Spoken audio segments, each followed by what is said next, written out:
Ma'am, I'm going to stop this interview if you continue to attack my colleagues.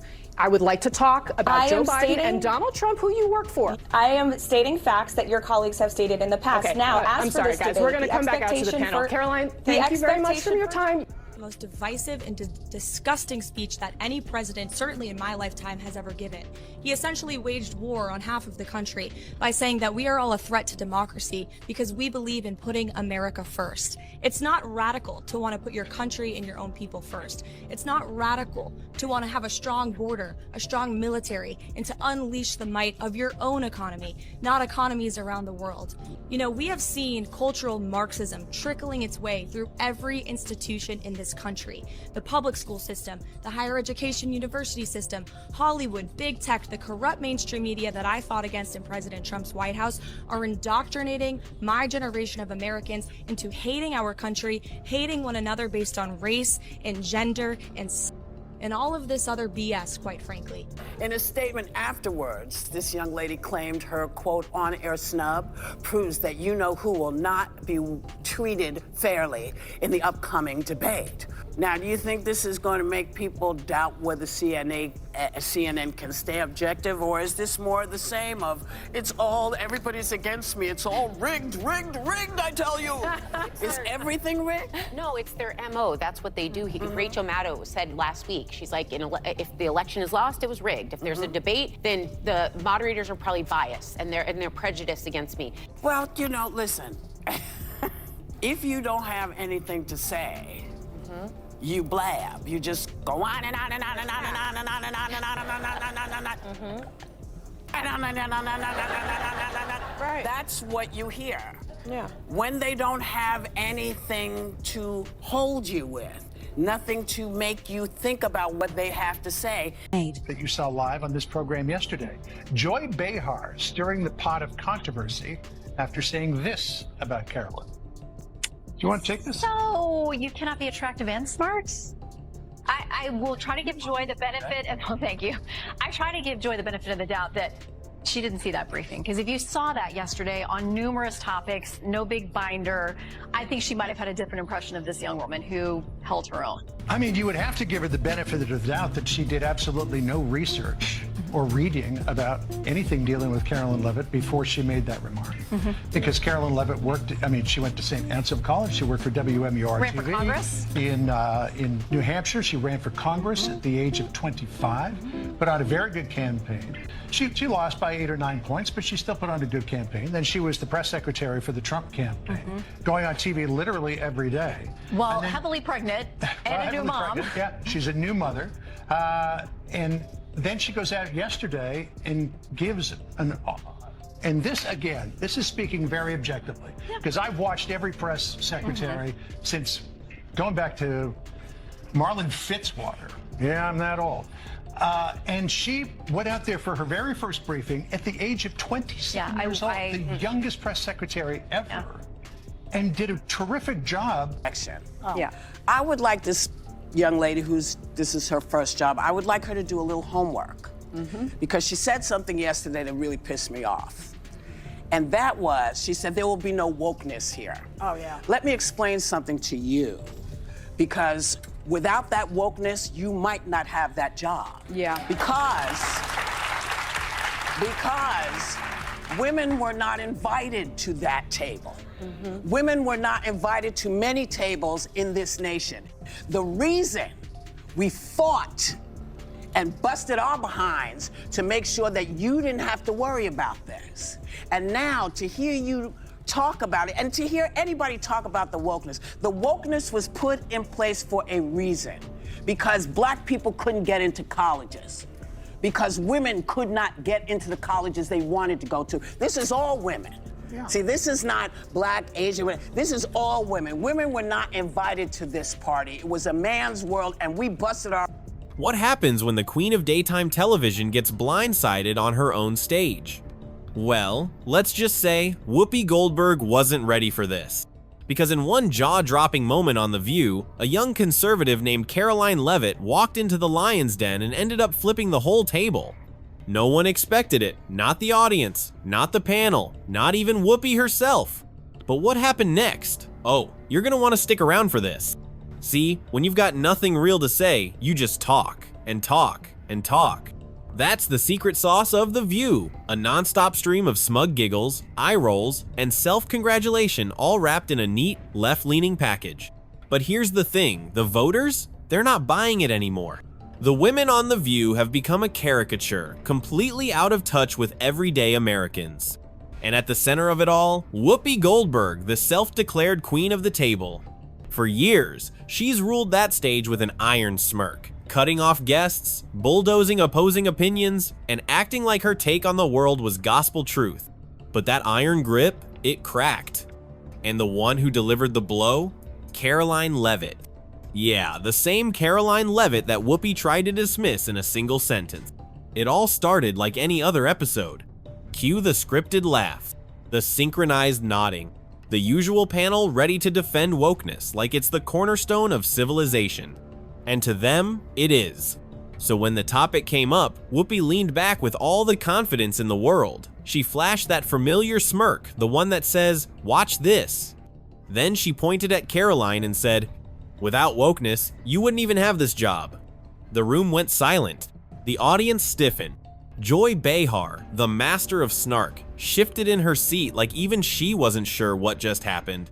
That one sentence meant to be clever landed like a slap, but not in the way Whoopi thought. Because this wasn't just a jab. It was a direct shot at Caroline's career, her intelligence, her entire identity. As if everything she'd worked for only existed because of a worldview she doesn't even agree with. And yet, right on cue, the audience clapped. Some laughed, but you could feel the tension underneath. The unspoken question hanging in the air. Wait, did Whoopi just go too far? But Caroline? She didn't flinch. She didn't fire back with rage or sarcasm. She didn't try to defend herself with a flurry of talking points. Number. She just smiled. Not a smug grin, not a sarcastic smirk, but a calm, confident smile that said, "You just made a huge mistake." And that's when everything changed. This wasn't just another heated debate. This was something different. Something the audience of The View had never seen before. And hey, if you're loving this takedown, don't forget to hit that like button and subscribe, because what comes next, it gets even better. Caroline Leavitt didn't just clap back with attitude, she came armed with facts. Hard numbers, government records, receipts the size of a novel. She laid it all out clear as day. Taxpayer money being funneled into absurd programs in the name of progress. We're talking gender studies in Guatemala, Sesame Street spin-offs designed to push American social agendas overseas, millions being poured into global activism projects that left Americans scratching their heads and wondering, who asked for this? And she didn't stop there. With the precision of a surgeon, Caroline connected every dot. She exposed how wokeness, once a call for awareness, had been weaponized. How it had twisted into a tool for censorship, control, and silencing anyone who dared to push back. The studio audience? Dead silent. And Whoopi? She wasn't laughing anymore. The woman who'd spent years steamrolling through conversations, dismissing dissent like it was background noise, suddenly found herself in the hot seat. And this time, she didn't have control. Gone was the confidence. Gone was the trademark smirk. Whoopi shifted uncomfortably in her chair, her hands fumbling for something, anything to latch onto. Because this time, the guest across from her wasn't backing down. Caroline didn't stumble. She didn't ramble. She stood her ground, clear-eyed and calm, while Whoopi struggled to find her footing. And it was visible. This wasn't just a moment of silence, this was a power shift. The dynamic flipped on its head, and Whoopi had no idea how to respond. She opened her mouth. Nothing. Tried again. Still nothing. The camera panned across a stunned audience. People weren't clapping. They weren't laughing. They were just watching, holding their breath. Even the most loyal fans, the ones who normally backed Whoopi with automatic applause, seemed unsure. Was this the moment? Had she finally met someone who couldn't be talked over? Behind the scenes, you could almost feel the panic. Should the producers cut to commercial? Zoom in on Whoopi's face? Or just pray she found a way to recover before it spiraled further? But recovery? That wasn't coming. Whoopi sat stiff, frozen in place, visibly shrinking into her chair. And for the first time in a long time, she looked like she wanted to disappear, because she realized the truth and it hit hard. She had walked straight into a trap, and there was no easy way out, because when that courtroom showdown finally happened, everything changed. Carrie Underwood's legal team didn't come to play. They came loaded with emails, behind-the-scenes recordings, and internal memos from ABC executives, all of it painting a damning picture.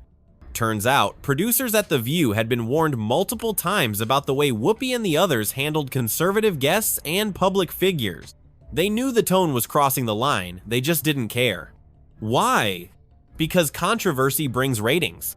Outrage drives engagement. And Whoopi, she was the queen of stirring the pot. But now, that strategy was backfiring in the worst way. In court, Carrie's lawyers revealed that a segment mocking her performance was not only pre-scripted, but intentionally designed to provoke a response.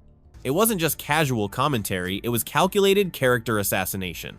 And the jury, they saw right through it.